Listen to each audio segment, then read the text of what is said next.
insanlara, xalqa şou lazımdır. Yadınızdadır, gladiator döyüşləri təşkil edirdi. Və orada Romada gladiator döyüşləri təşkil olunanda Siseron orada çıxışlar eləyirdi. Elmi, fəlsəfi mövzuda.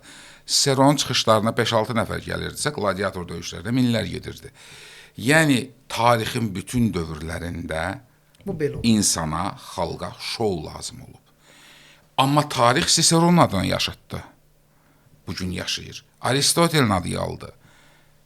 Pifagorun, Hipokratın, hələ mən eradan əvvəl deyirəm, onların adı qaldı. Şübhəsiz. Gəldik yaxın dövrə.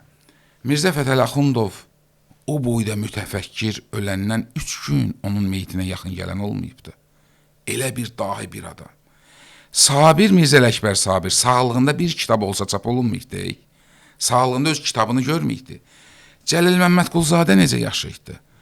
Amma o vaxtı xoruz döyüşdürürdülər. O vaxtı hətta Cəlil Məmmədquluzadənin bir əsəri də var. Sizi deyib gəlmişəm, ey mənim müsəlman qardaşlarım.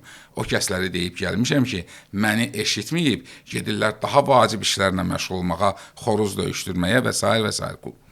Yəni, tarix boyu belə olubdu. Sənə qulaq asan yoxdur. Sən bunu ürəyinlə, və yaxud da azdır. Amma tarix belə adamları yaşadır. Tarix kitab yazan, insanları aydınlatdıran bir adamları yaşadır. Yaşadacaq da.